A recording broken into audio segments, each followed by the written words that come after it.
Frères et sœurs en Christ, bonjour, j'espère que vous allez bien par la grâce de Dieu. Que l'Éternel vous bénisse et vous remplisse de ses grâces en Jésus-Christ, notre Seigneur et Sauveur. Amen. Aujourd'hui, par la grâce de Dieu, nous allons faire une petite série. À partir d'aujourd'hui, nous allons peut-être faire sur 2 épisodes, une série en rapport avec l'abomination de la désolation. Et pour pouvoir comprendre qu'est-ce que l'abomination de la désolation, nous devons comprendre qu'est-ce que le jour de l'Éternel. Et avant de commencer, je vous invite à prier avec moi. Père, nous te bénissons, te rendons grâce encore infiniment pour ce moment que tu nous donnes. Merci encore infiniment pour ce moment. Garde-nous et guide-nous pendant cette étude en Jésus-Christ, Seigneur Sauveur. Amen. Donc, le titre de notre étude est le jour de l'Éternel. Plusieurs fois dans la parole de Dieu, nous voyons comment on parle toujours du jour de l'Éternel. Parfois même, il y a des personnes qui, en traduisant la Bible, par exemple dans l'Apocalypse chapitre 1, quand Jean va dire qu'il a vu, il se trouvait le jour de l'Éternel, certaines personnes dans cette version de la Bible vont écrire dimanche. Mais qu'est-ce que le jour de l'Éternel? Qu'est-ce que le jour de l'Éternel et quel est le rapport avec l'abomination de la désolation? Quel est le rapport avec la fin du monde? Quel est le rapport avec la destruction du monde et la destruction de Jérusalem, que ce soit avant la première destruction de Jérusalem que la deuxième destruction en l'an 70. Avant de commencer, je vous invite à aller avec moi dans Ésaïe chapitre 13. Allons ensemble dans Ésaïe chapitre 13 et voyons quand Ésaïe parle du jour de l'Éternel, à quoi est-ce qu'il fait référence? Ésaïe chapitre 13, lisons ensemble les versets 6 et 7. Gémissez car le jour de l'Éternel est proche. Il vient comme un ravage du Tout-Puissant. C'est pourquoi toutes les mains s'affaiblissent et tout cœur d'homme est abattu. Le contexte ici d'Ésaïe se trouve avant la première destruction du premier temple de Jérusalem. C'est avant la première destruction de Jérusalem. Et il dit, le jour de l'Éternel arrive. Donc, quel jour de l'Éternel? C'est un rapport avec la destruction du temple. Allons ensemble dans Lamentation, chapitre 2. Nous allons lire ensemble les versets 21 à 22. Les enfants et les vieillards sont couchés par terre dans les rues. Mes vierges et mes jeunes hommes sont tombés par l'épée. Tu as tué au jour de ta colère, tu as égorgé sans pitié. Tu as appelé de toutes parts sur moi l'épouvante, comme à un jour de fête. Au jour de la colère de l'Éternel, il n'y a eu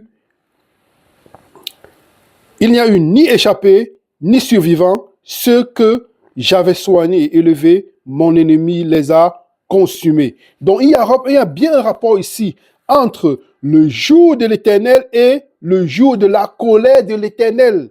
Donc, pendant notre étude et parmi tous les versets que nous allons lire, vous allez voir toujours qu'il y aura un rapport entre le jour de l'Éternel, le jour de la colère de l'Éternel. Les deux vont ensemble. Mais, dans la parole de Dieu, il y a 3 types de jours de l'Éternel. Et nous allons essayer de voir ensemble. Si nous parlons du premier jour de l'Éternel qui est en rapport avec la première destruction de Jérusalem, ça c'est dans Lamentation. Lamentation, chapitre 2, verset 21 à 22, nous avons lu. Allons dans Ézéchiel, chapitre 7, verset 19. Ézéchiel, chapitre 7. Lisons ensemble le verset 19. Ils jetteront leur argent dans les rues, et leur or sera pour eux un objet d'honneur. Leur argent et leur or ne pourront les sauver. Au jour de la fureur de l'Éternel, ils ne pourront ni rassasier les âmes, ni remplir leurs entrailles, car c'est ce qui les a fait tomber dans leur iniquité. Ézéchiel, quand Ézéchiel parle du jour de la destruction de l'Éternel, du jour de la colère de l'Éternel, Ézéchiel est le prophète qui a été appelé l'un des prophètes pour pouvoir avertir Israël et mettre en garde Israël par rapport à toutes les abominations qui se passaient dans la maison de l'Éternel. Et rappelons-nous dans Ézéchiel chapitre 8, comment est-ce que l'Éternel va prendre Ézéchiel pour lui faire voir comment son peuple a abandonné ses voies et comment est-ce que le jour de l'Éternel viendra sur le peuple. Donc, nous voyons bien ici que la première venue, le premier jour de l'Éternel est un rapport avec la colère de l'Éternel et un rapport avec la destruction de Jérusalem. Donc, c'est bien en rapport avec la destruction de Jérusalem. Et si nous allons dans la période après la destruction de Jérusalem, Dieu va encore susciter d'autres prophètes pour parler du jour de l'Éternel qui viendra, un autre jour de l'Éternel.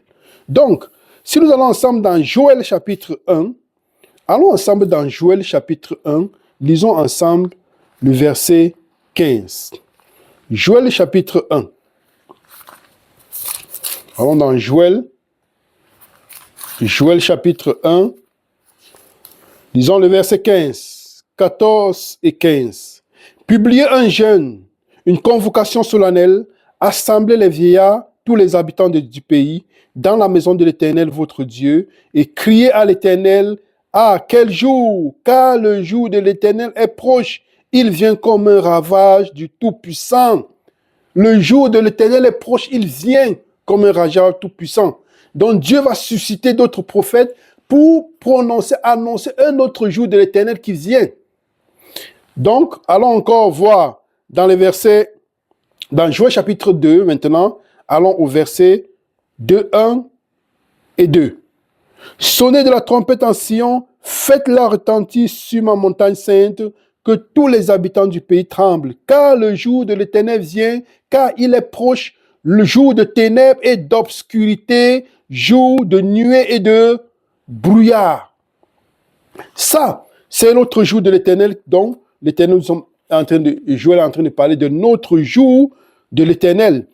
Et si nous allons maintenant, si nous voulons bien comprendre le jour de l'Éternel, dans ce contexte, nous avons déjà vu que le jour de l'Éternel est en rapport avec la destruction. C'est un rapport avec la colère de l'Éternel. Donc, et si nous allons maintenant dans le Nouveau Testament, nous allons voir que Pierre parle lui aussi du jour de l'Éternel en rapport avec ce que Joël avait prédit. Actes chapitre 2, lisons ensemble les versets. Actes chapitre 2, lisons ensemble les versets 18 à 21. Oui, sur mes serviteurs et sur mes servantes, dans ces jours-là, je répandrai mon esprit et ils prophétiseront. Je ferai paraître des prodiges en haut dans le ciel et des miracles en bas sur la terre, du sang, du feu et une vapeur de fumée. Le soleil se changera en ténèbres et la lune en sang avant l'arrivée du jour du Seigneur. De ce jour grand et glorieux, alors quiconque invoquera le nom du Seigneur sera sauvé. Nous avons vu que la première fois, nous avons vu comment est-ce que Dieu a suscité Isaïe, il a suscité dans le livre de Lamentation et tout, d'autres les prophètes pour annoncer le jour de l'Éternel qui arrivait, qui était en rapport avec la première destruction du premier temple de Jérusalem.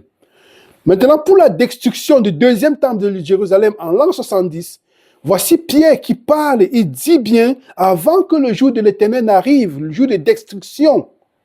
De quel jour de l'Éternel est-ce que Pierre est en train de parler ici? Parce qu'il dit bien que Joël avait prophétisé ce jour. Donc ce jour de l'Éternel est en rapport avec la destruction de Jérusalem en l'an 70. C'est la destruction de Jérusalem en l'an 70. Et nous allons voir comment est-ce qu'il parle des chars, non? Comment est-ce qu'il va parler des chars?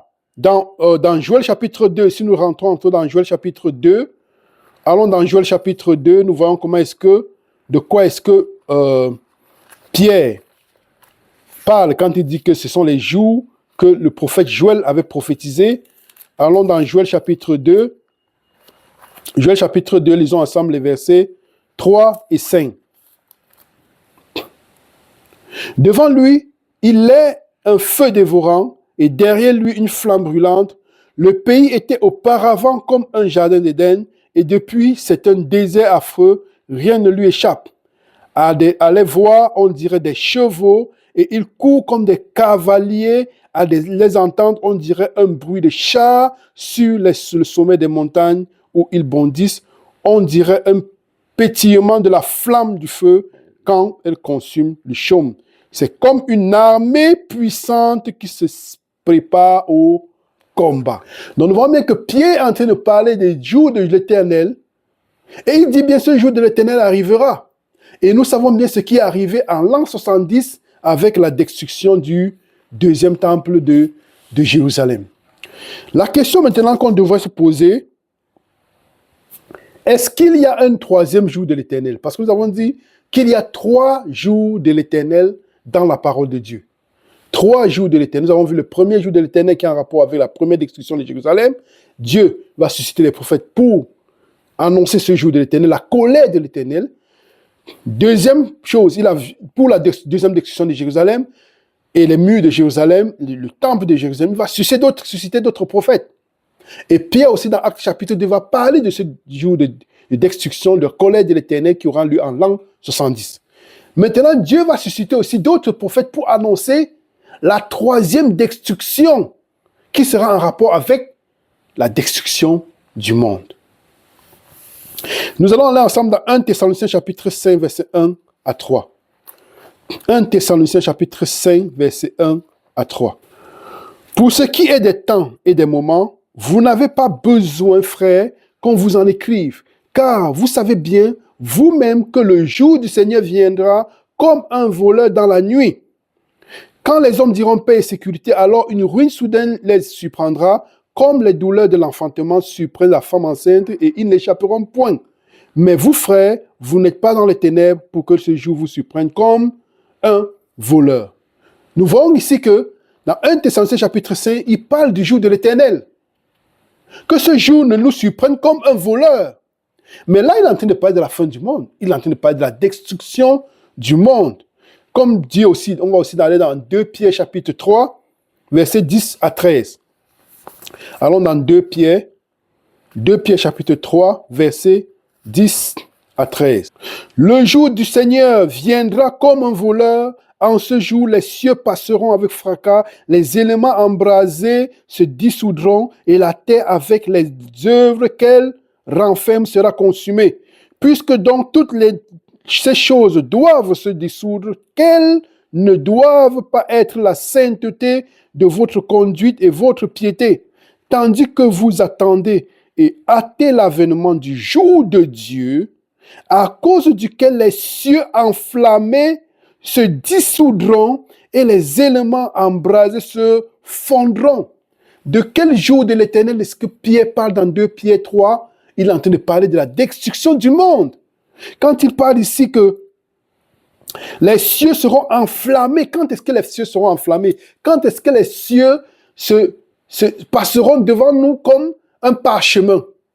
C'est à la voix de l'Éternel, quand Jésus-Christ va rentrer. Donc, il y a 3 jours de l'Éternel. Premier jour de l'Éternel en rapport avec la première destruction du premier temple de Jérusalem. Deuxième jour de l'Éternel en rapport avec la destruction du deuxième temple de Jérusalem. Troisième jour de l'Éternel en rapport avec la troisième destruction. Ce n'est pas seulement du temple de Jérusalem, ce n'est pas du temple de Jérusalem, mais du monde. Pourquoi? Parce que rappelons-nous, dans Matthieu chapitre 24, quand les disciples vont s'approcher de Jésus-Christ, ils vont lui poser la question de savoir, dis-nous quand arriveront ces choses et quand seront. Allons dans Matthieu chapitre 24 pour que ce soit bien clair. Voyons ce que Jésus-Christ va dire en rapport avec la destruction non seulement de Jérusalem, mais aussi de la fin du monde. Matthieu chapitre 24. Lisons ensemble les versets 1 et 2. Comme Jésus s'en allait, au sortir du temple, ses disciples s'approchèrent pour lui en faire remarquer les constructions. Mais il leur dit, « Voyez-vous tout cela?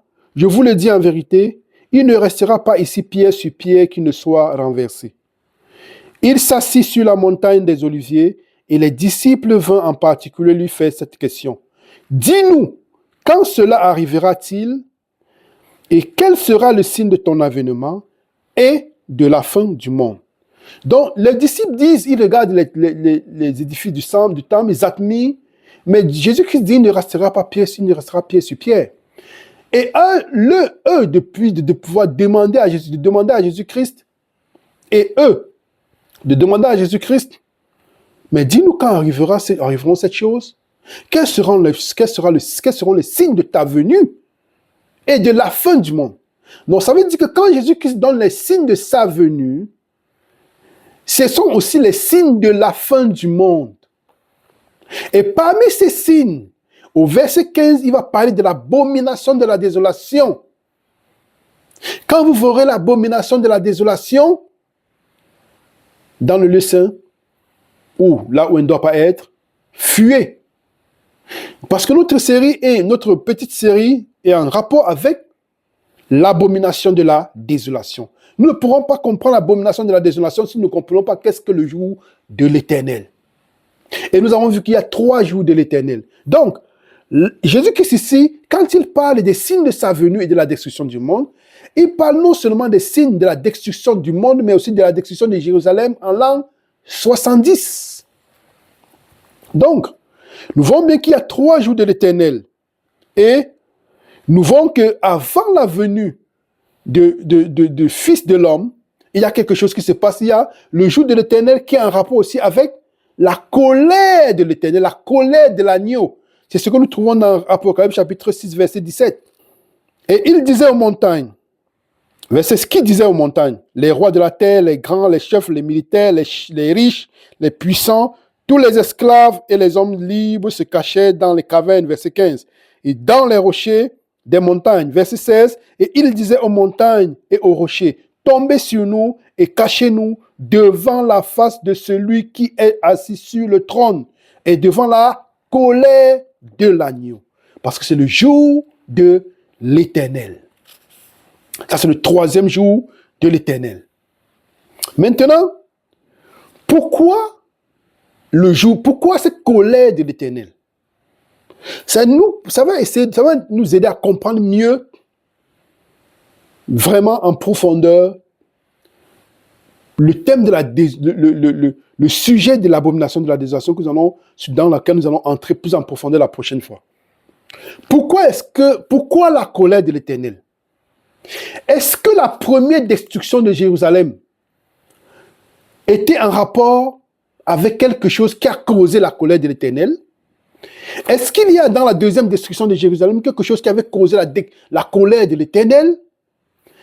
Et est-ce que pour la 3e destruction, qui sera la celle du monde, il y aura quelque chose qui causera la colère de l'Éternel?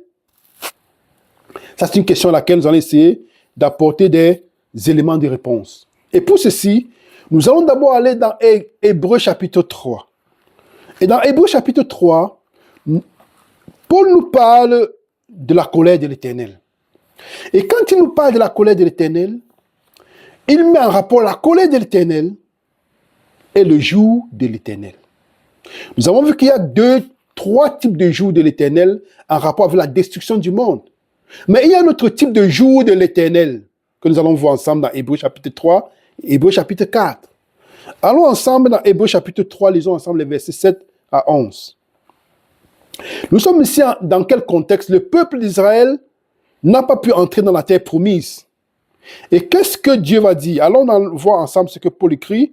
C'est pourquoi, selon ce que dit le Saint-Esprit, aujourd'hui, si vous entendez sa voix, n'endurcissez pas vos cœurs comme lors de la révolte, le jour de la tentation dans le désert, où vos pères me tentèrent pour m'éprouver et ils virent mes œuvres.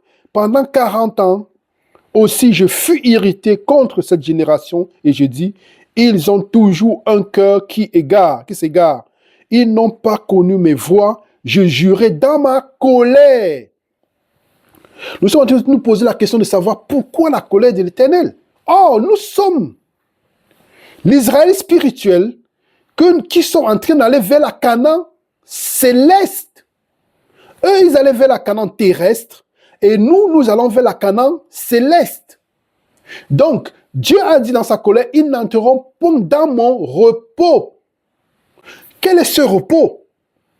C'est un rapport, ce repos avec un autre jour de l'Éternel. C'est pour ça que nous allons lire dans Hébreux chapitre 4, lisons les versets 1 à 3.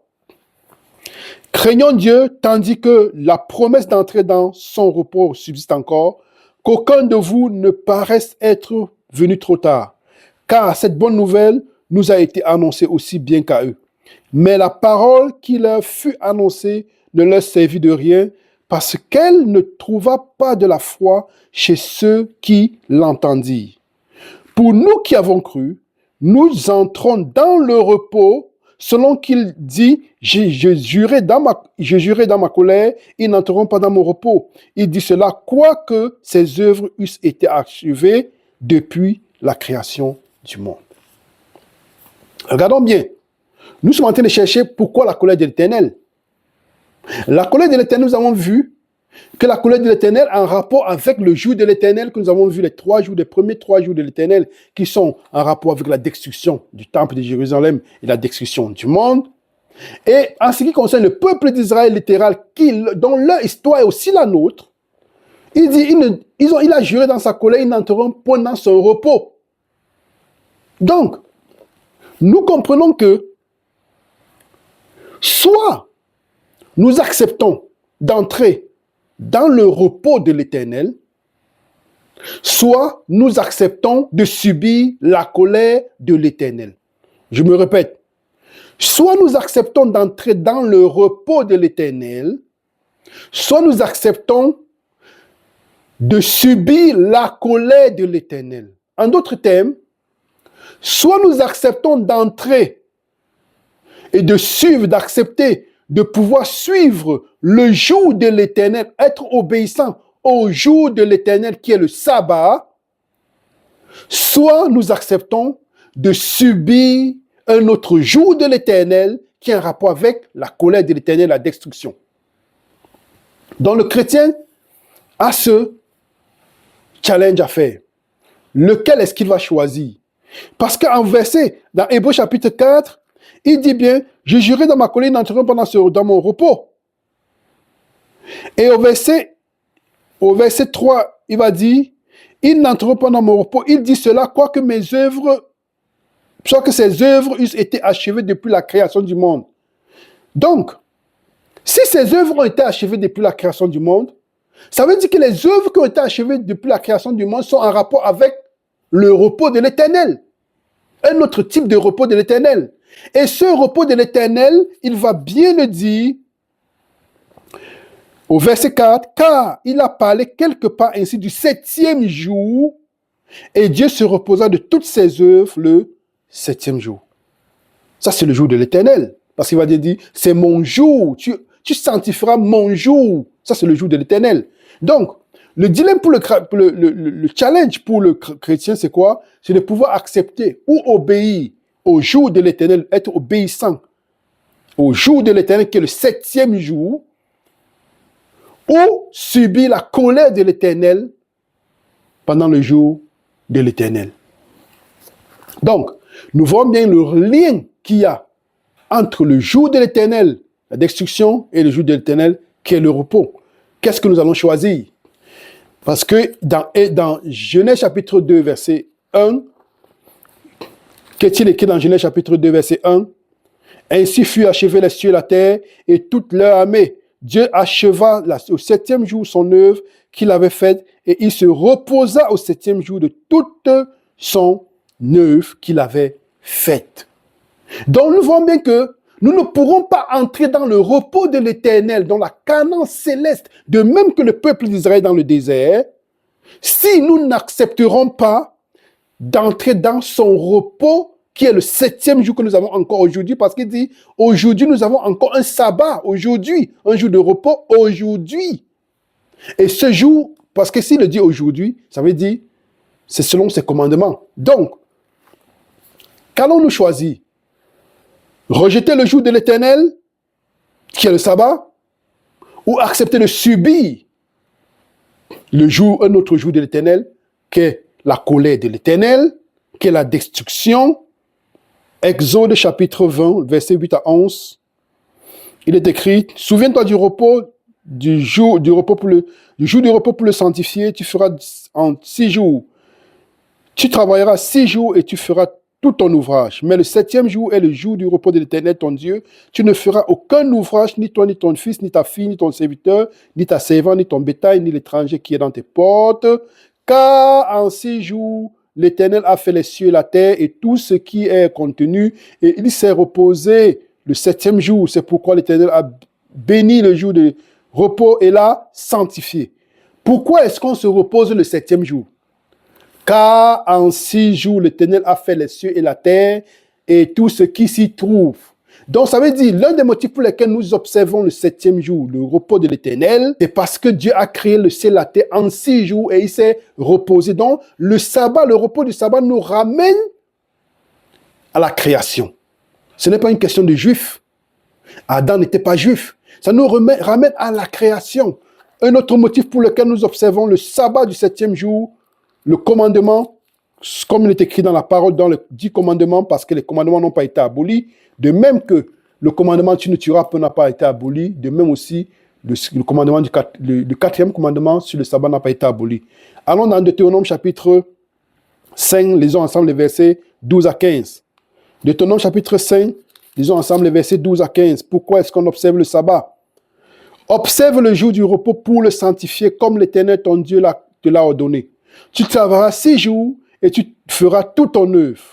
Mais le septième jour est le jour du repos de l'Éternel ton Dieu. Tu ne feras aucun ouvrage, ni toi, ni ton fils, ni ta fille, ni ton serviteur, ni ta servante, ni ton bœuf, ni ton âne, ni aucune de tes bêtes, ni l'étranger qui est dans tes portes, afin que ton serviteur et ta servante se reposent comme toi. Verset 15. Tu te souviendras que tu as été esclave au pays d'Égypte et que l'Éternel ton Dieu t'en a fait sortir à main forte et à bras étendus. C'est pourquoi l'Éternel ton Dieu t'a ordonné d'observer le jour du repos.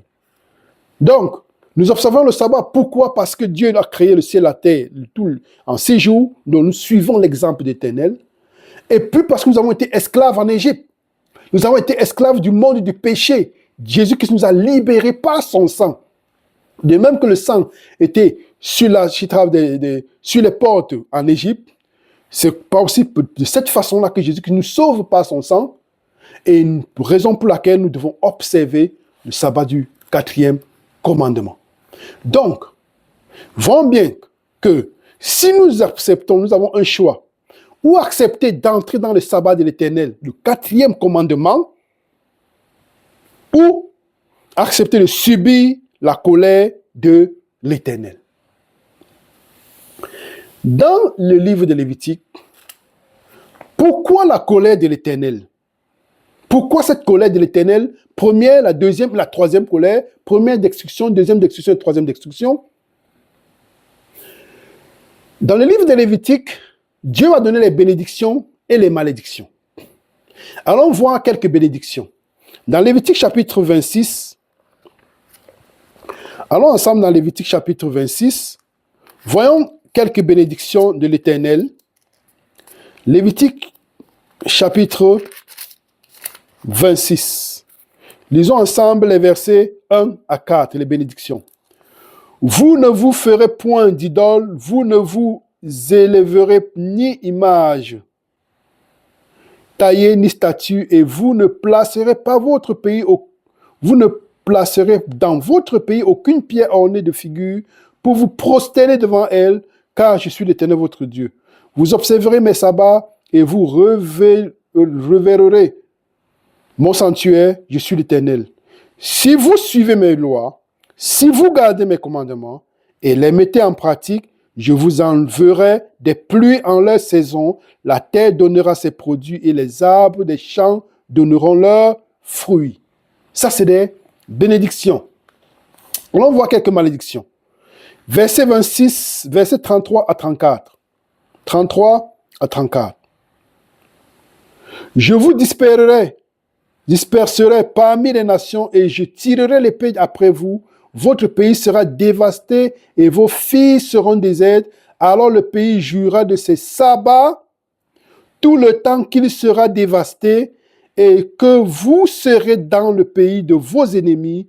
Alors le pays se reposera et jouira de ses sabbats. Les malédictions arrivent si le peuple désobéit au commandement de l'Éternel. Et quand il dit, quand les malédictions arrivent, qu'est-ce qu'il promet, l'Éternel? Il dit, alors, Je vous disperserai parmi les nations et je tirerai l'épée après vous. Votre pays sera dévasté et vos villes seront désertes. Alors le pays jouira de ses sabbats tout le temps qu'il sera dévasté et que vous serez dans le pays de vos ennemis. Alors le pays se reposera et jouira de ses sabbats. Donc, nous comprenons que le motif principal pour lequel la colère de l'Éternel, que ce soit la première colère, pour la première destruction de Jérusalem, la deuxième, et que nous allons aussi voir, pour la troisième destruction de Jérusalem, le sabbat sera un motif, et le motif primordial, ou bien la cause, je veux dire, primordiale, qui cause cette destruction. Parce que le peuple a désobéi au commandement de l'Éternel, et plus particulièrement au sabbat de l'Éternel. Allons dans 2 Chroniques, chapitre 36, versets 20 à 21. Nebuchadnezzar, 2 chapitre 36, versets 20 à 21. Nebuchadnezzar amena captifs à Babylone ceux qui échappaient à l'épée. Et il lui fut assujetti, à lui et à ses fils, jusqu'à la domination du royaume de Perse, afin que s'accomplisse la parole de l'Éternel prononcée par la bouche de Jérémie, jusqu'à ce que le pays eût joui de ses sabbats. Il se reposa tout le temps qu'il fut dévasté jusqu'à l'accomplissement des 70 ans. Verset 22. La première année de Cyrus, roi de Perse, afin que s'accomplisse la parole de l'Éternel prononcée par la bouche de Jérémie, l'Éternel révéla l'esprit de Cyrus, roi de Perse, qui fit faire de vive voix et par écrit cette publication dans son royaume. Donc, quel est le motif pour lequel le peuple d'Israël alla en captivité? Afin que, il est bien écrit, afin que s'accomplisse la parole de l'Éternel prononcée par la bouche de Jérémie, afin jusqu'à ce que le pays eût joui de ses sabbats, il se reposa tout le temps qu'il fut dévasté. Pourquoi? Parce que le peuple avait abandonné le jour de l'Éternel. Ayant abandonné le sabbat de l'Éternel, qui est le jour de l'Éternel, ils ont fait face à la colère de l'Éternel au jour de l'Éternel. Donc il y a 2 jours de l'Éternel ici. Et il y a le jour de l'Éternel qui est représenté comme la destruction, la colère de l'Éternel, et un autre jour de l'Éternel qui est le repos du sabbat. Donc il faudrait que nous puissions choisir quel est le jour de l'Éternel à laquelle nous voulons faire face. Au jour de l'Éternel, qui est le repos, ou à la colère de l'Éternel. Et nous allons voir qu'aussi dans Jérémie chapitre 17, allons voir dans Jérémie chapitre 17, Jérémie chapitre 17, verset 27, les raisons pour lesquelles le peuple d'Israël va en captivité.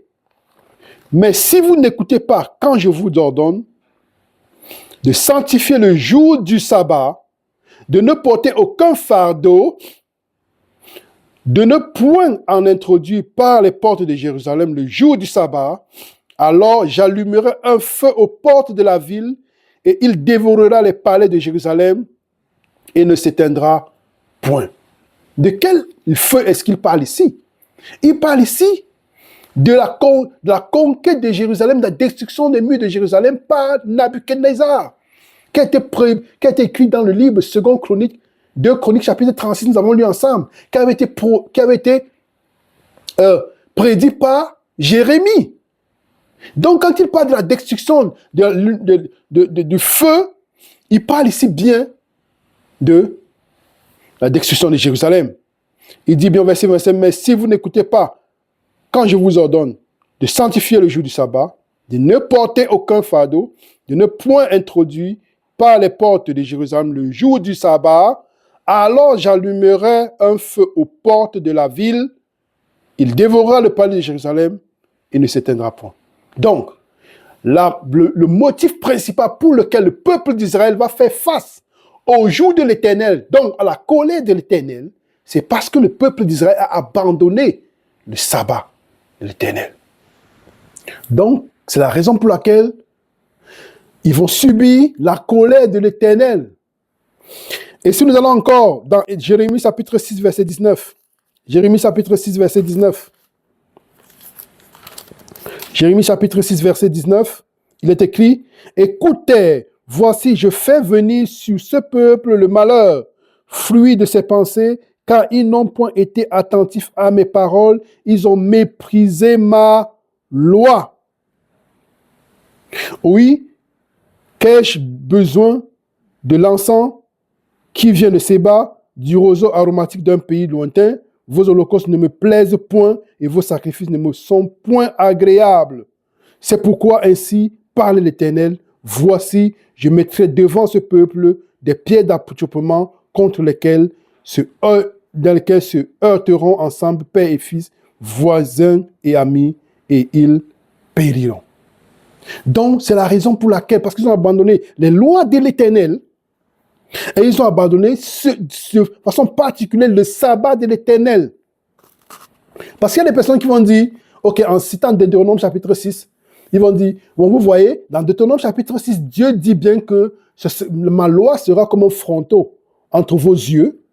Oui, un signe et un fronteau entre vos yeux et vos mains. Ok.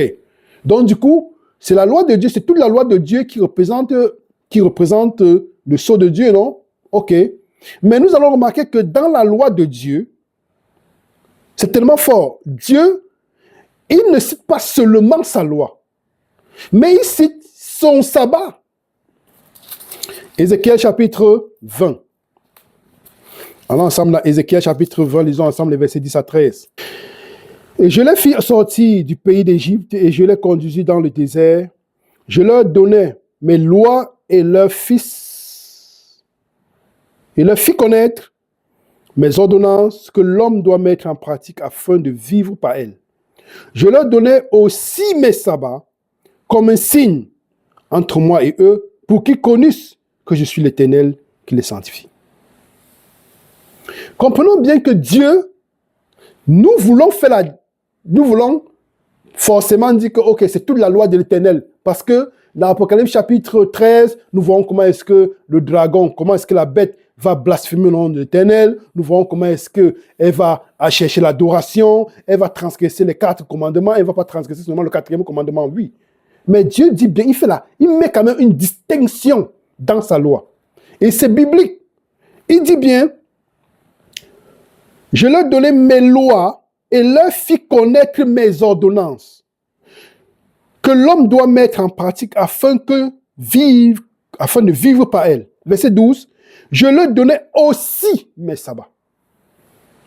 Je leur donnais aussi. Il dit bien ses lois, ses ordonnances. Mais il dit, je leur donnais aussi mes sabbats. Et nous comprenons mieux quand l'esprit de prophétie va parler du sabbat. Quand elle dit dans sa vision, elle a vu qu'au ciel, il y avait les 10 commandements, mais que le sabbat avait un signe particulier.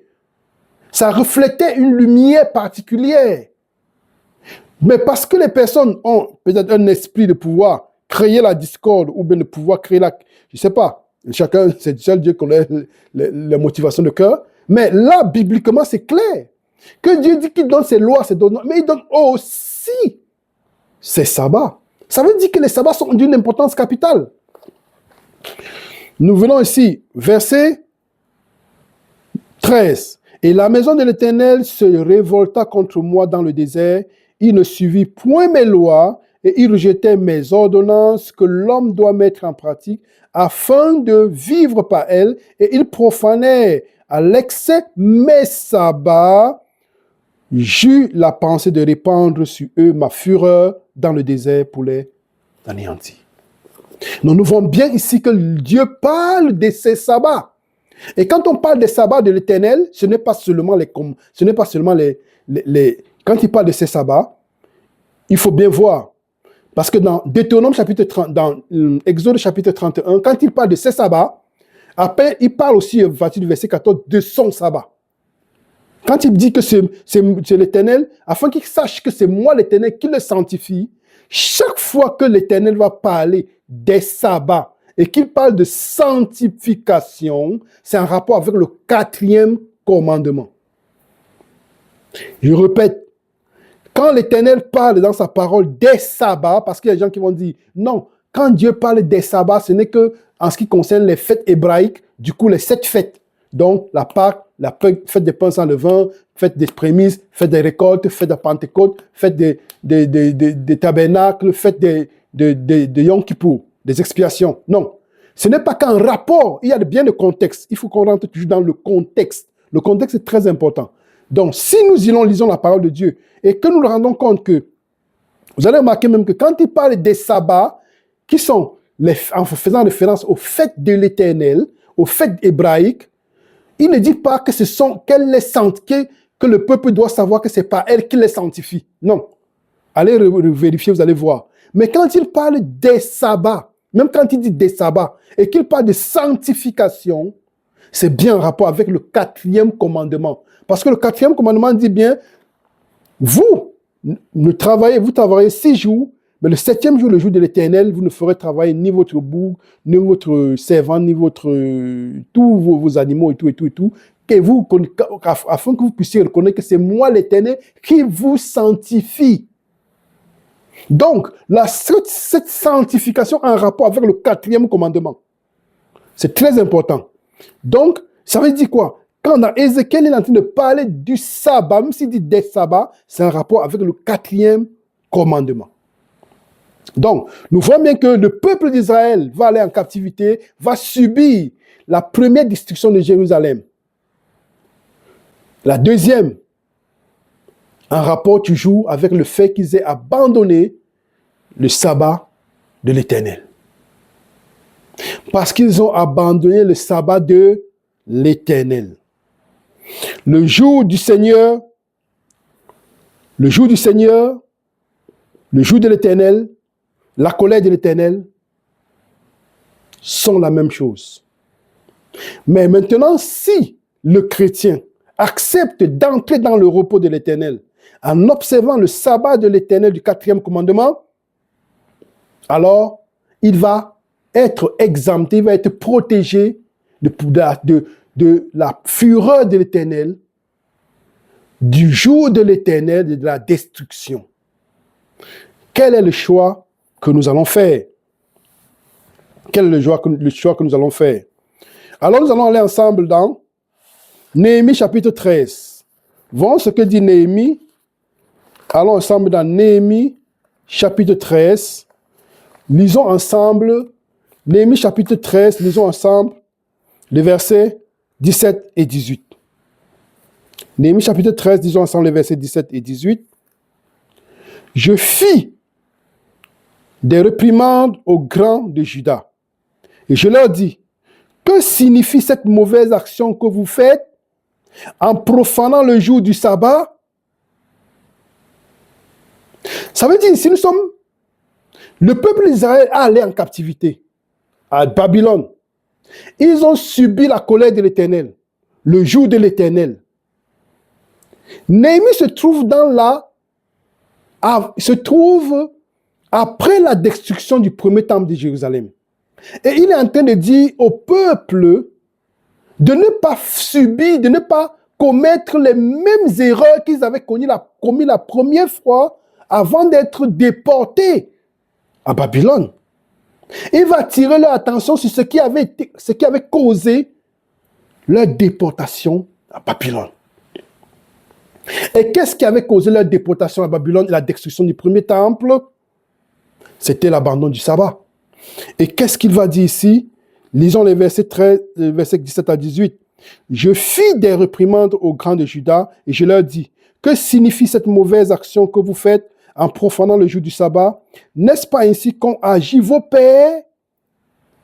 Et n'est-ce pas à cause de cela que notre Dieu a fait venir tous ces malheurs sur nous et sur cette ville? Et vous attirez de nouveau la colère, sa colère contre Israël, en profanant le sabbat.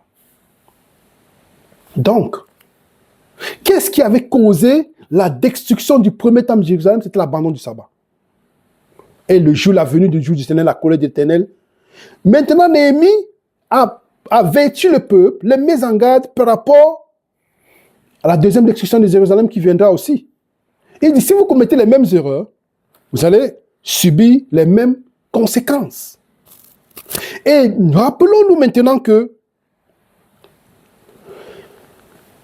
quand le peuple d'Israël va rentrer en Égypte, va rentrer à Jérusalem, autant pour moi, Qu'est-ce qui va faire à ce que le peuple d'Israël soit maintenant très rigoureux en ce qui concerne le sabbat? C'est parce que dans leur esprit, ils savent que c'est l'abandon du sabbat qui avait causé la colère de l'Éternel et la venue du jour de l'Éternel sur eux, avec la destruction du premier temple. Donc, qu'est-ce qu'ils vont faire maintenant? L'ennemi maintenant va entrer en jeu, toujours comme il a toujours fait, pour faire à ce qu'il puisse maintenant tenir tellement au sabbat qu'ils vont remplir le sabbat de beaucoup de restrictions. Et pensant que ces restrictions leur empêcheraient de pouvoir subir une autre colère de l'Éternel. C'est la raison pour laquelle quand Jésus-Christ arrive et qu'il va faire du bien le jour du sabbat, vu qu'ils sont attachés et qu'ils ont en mémoire ce qu'ils ont subi, ce que leurs pères ont subi parce qu'ils avaient abandonné le sabbat, c'est la raison pour laquelle ils seront derrière Jésus-Christ chaque fois que Jésus-Christ va guérir le jour du sabbat, parce qu'ils n'avaient pas compris la profondeur et la bonne signification du sabbat. Ils vont persécuter Jésus et c'est la raison pour laquelle ils vont mettre Jésus à la croix, à cause du sabbat. Donc comprenons bien l'importance du sabbat pour Dieu. Allons ensemble dans Daniel chapitre 9. Daniel chapitre 9 nous annonce, Daniel chapitre 9 dont parle Jésus-Christ. Rappelons-nous, dans Matthieu chapitre 24, quand il dit, quand vous verrez l'abomination de la désolation placée dans le lieu saint, alors fuyez. Il dit pas de l'abomination de la désolation dont a parlé le prophète Daniel. Et ça veut dire qu'il nous invite à lire le prophète Daniel.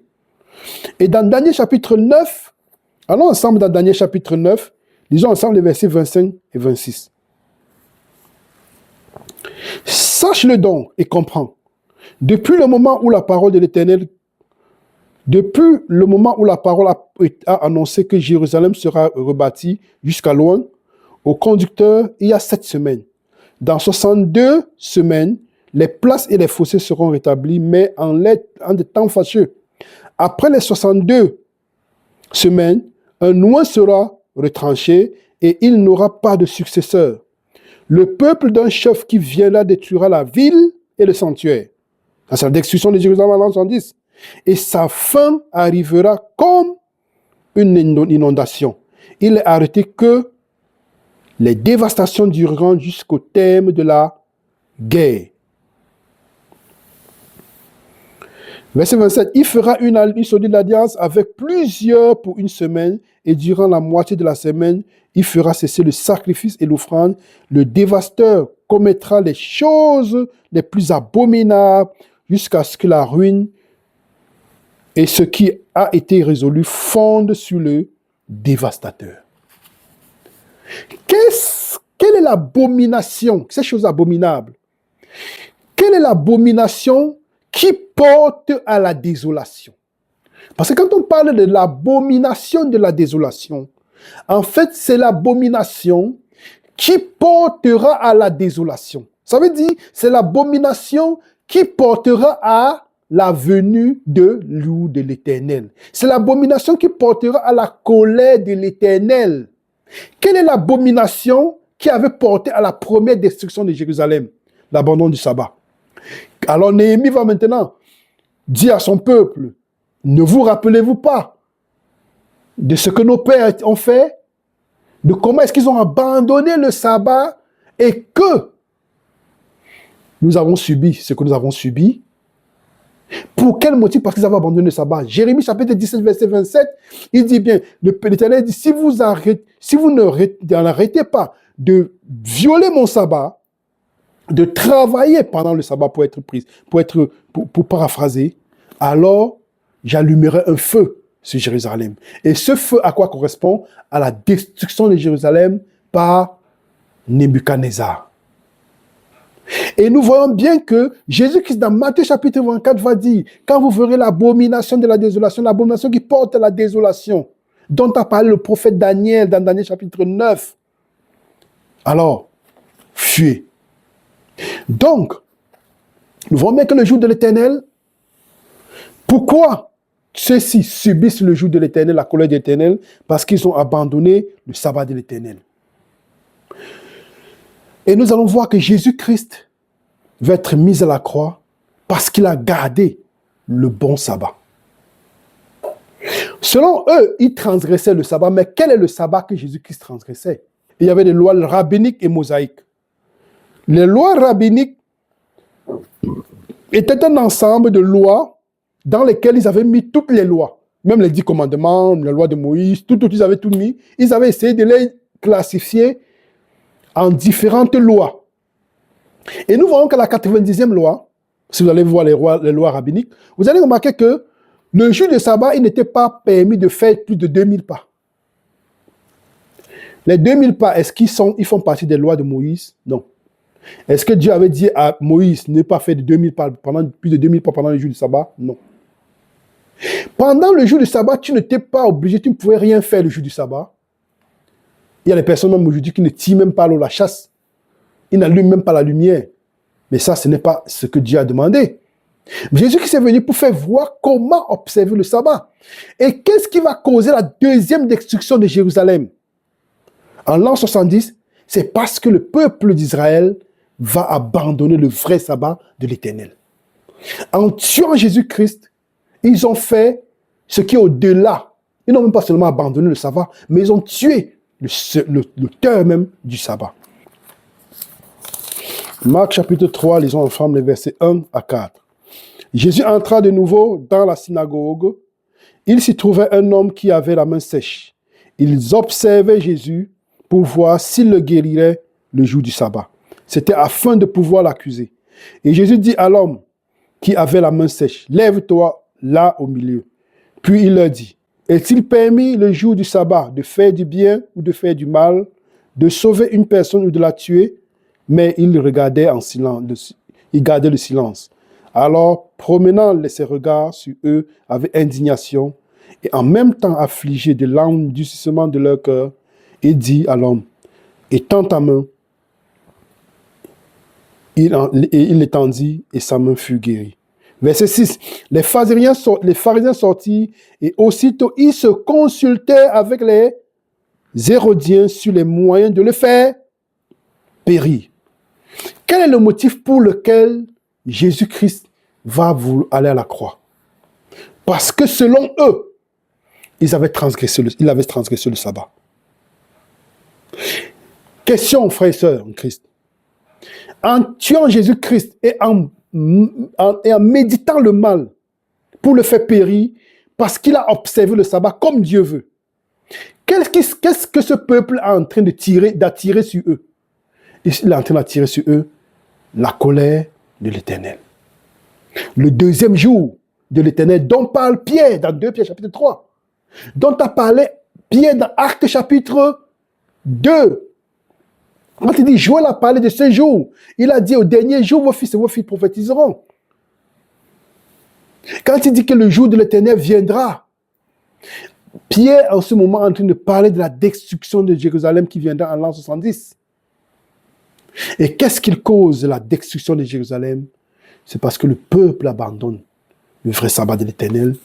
Non seulement parce qu'ils abandonnent le vrai sabbat de l'Éternel, mais ils tuent l'auteur du sabbat. Allons dans Jean chapitre 5, lisons ensemble les versets 8 à 10.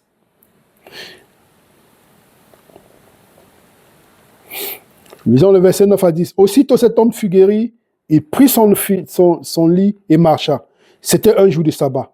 Les Juifs dirent donc à celui qui avait été guéri, « C'est le sabbat, il n'était pas permis d'emporter ton lit. » Nous voyons bien comment est-ce que ces pharisiens et ces Juifs veulent toujours observer le sabbat, mais pas le sabbat de l'Éternel, mais le sabbat selon eux. Versets 17 et 18. Mon Père agit jusqu'à présent, moi aussi. Verset 18. À cause de cela, les Juifs cherchaient encore plus à le faire mourir, non seulement parce qu'ils violaient le sabbat. Quand on dit violer, c'est selon leur pensée. Parce que Jésus-Christ ne peut pas avoir violé le sabbat. Parce que si Jésus-Christ a vraiment violé le sabbat, ça veut dire que Jésus-Christ a péché. Et si Jésus-Christ a péché, il ne peut pas ressusciter de mort parce que le salaire du péché, c'est la mort. Verset 18. À cause de cela, les Juifs cherchaient encore plus à le faire mourir, non seulement parce qu'il violait le sabbat, mais parce qu'il appelait Dieu son Père, son propre Père, se faisant lui-même égal à Dieu. Quelle est la raison pour laquelle Jésus-Christ était mis à mort par les Juifs? Parce qu'il observait le vrai sabbat de l'Éternel. Jean chapitre 9, lisons ensemble les versets 13 à 16. Il menait vers les pharisiens celui qui avait été aveugle. Or, c'était un jour de sabbat que Jésus avait fait de la boue et lui avait ouvert les yeux. De nouveau, les pharisiens aussi lui demandaient comment il avait retrouvé la vue. Et il leur dit, il a appliqué de la boue sur mes yeux, je me suis lavé et je vois. Donc, nous voyons plusieurs fois que les Juifs cherchent à faire mourir Jésus-Christ. Pour quel motif? Parce que Jésus-Christ a observé le sabbat de l'Éternel. Le sabbat qui a été violé par Jésus-Christ n'était pas le sabbat de l'Éternel, mais le sabbat des Juifs. Qu'est-ce qui a causé la première destruction de Jérusalem? Qu'est-ce qui a apporté le jour de l'Éternel, la colère de l'Éternel? Nous avons vu que Dieu a envoyé des prophètes pour annoncer ce jour. Pour quel motif? Parce qu'ils ont abandonné le jour de l'Éternel, qui est le vrai, le jour de repos. En abandonnant le jour de repos de l'Éternel, ils ont fait face au notre jour de l'Éternel, qui est la colère de l'Éternel. Ils ont abandonné le sabbat de l'Éternel. Qu'est-ce qui a causé la deuxième destruction de Jérusalem? Qu'est-ce qui a mené le jour de l'Éternel? Qui a créé le jour de l'Éternel? Qui a causé le jour de l'Éternel dans le sens de la destruction de l'Éternel, de la destruction de Jérusalem? Au deuxième temple de Jérusalem, c'est parce que le peuple avait abandonné les lois de l'Éternel et ses sabbats. Nous avons bien vu que quand on parle des sabbats, ce n'est pas toujours en rapport avec les fêtes hébraïques, mais quand il parle de sanctification, c'est en rapport avec le 4e commandement. Et nous voyons bien comment est-ce que Néhémie, après la première destruction de Jérusalem, il va dire dans Néhémie chapitre 13, il va dire à ses compatriotes, à ses frères, restez en garde. Parce que ce qui a causé la première destruction de Jérusalem, c'est parce que le peuple avait abandonné le sabbat de l'Éternel. Et si nous faisons de même, alors Dieu allumera un feu contre Jérusalem qui ne s'éteindra pas. Et il parlait de la deuxième destruction de Jérusalem. Donc le peuple d'Israël avait observé le sabbat. Ils avaient violé le sabbat. Et pendant la deuxième destruction de Jérusalem, avant la deuxième destruction, vu que le peuple savait et se rappelait que c'est parce qu'ils avaient abandonné le sabbat de l'Éternel qui avait causé la destruction de Jérusalem, qu'est-ce qu'ils ont fait? Ils ont rempli le sabbat de beaucoup de lois, pensant que ces préceptes et ces lois humaines allaient préserver les personnes de la deuxième destruction de Jérusalem, du deuxième jour de l'Éternel dont Pierre va parler dans Actes chapitre 2 et Joël aussi, dans Joël chapitre 2. Mais qu'est-ce qu'ils ont fait? En remplissant le sabbat des préceptes humains, ils ont rendu le sabbat lourd. Et Jésus-Christ est venu pour libérer les gens de ces préceptes humains et de ces traditions pour pouvoir montrer le vrai sens du sabbat. Ça veut dire de pouvoir faire du bien le jour du sabbat. Et qu'est-ce qui va causer la troisième destruction du monde? C'est bien en rapport avec l'abandon toujours de la loi de l'Éternel. Et nous pouvons lire par exemple dans Apocalypse chapitre 14, verset 6. Apocalypse chapitre 14, verset 6, Dieu va envoyer les anges, le message des 3 anges, pour pouvoir avertir le peuple par rapport à ce qui arrive. Apocalypse chapitre 14, verset 6. Je vis un autre ange qui volait du milieu du ciel, ayant un évangile éternel pour annoncer aux habitants de la terre, à toute nation, toute tribu et toute langue, tout peuple. Verset 7, il disait d'une voix forte, craignez Dieu et donnez-lui gloire, car l'heure de son jugement est venue, et adorez celui qui a fait le ciel, la terre, la mer et les sources d'eau. Où est-ce que ça nous renvoie? Au commandement de l'Éternel, au 4e commandement. Donc voici le message des 3 anges, du premier ange qui dit de donner gloire à celui qui a créé le ciel, la terre, la mer et les eaux. Ceci nous renvoie au 4e commandement. Ça, c'est le message de la fin. Retournons à la vraie adoration. Sinon, nous allons faire face à la colère de l'Éternel. Et Dieu va dire, pour conclure, dans Apocalypse chapitre 22, allons ensemble dans Apocalypse chapitre 22, disons les versets 14 et 15. Apocalypse chapitre 22, 14 et 15. Heureux ceux qui lavent leur robe afin d'avoir part à l'arbre de vie et d'entrer dans les portes de la ville. Ça, c'est dans la Nouvelle Jérusalem. Dans d'autres versets, dans Osterval à matin, et dans la King James, vous allez voir, il est écrit, il n'est pas écrit heureux ceux qui lavent leur robe, mais c'est heureux ceux qui observent les commandements de l'Éternel. Et dans les commandements, nous avons vu que l'Éternel fait bien la différence. Il dit, vous avez abandonné mes lois, mes ordonnances et mes préceptes et mes sabbats. Vous avez abandonné mes lois, mes commandements, mes préceptes et mon sabbat. Donc, pour ne pas faire face à la colère de l'Éternel qui vient devant nous, rentrons à l'adoration, du vrai jour d'adoration. Que l'Éternel vous bénisse.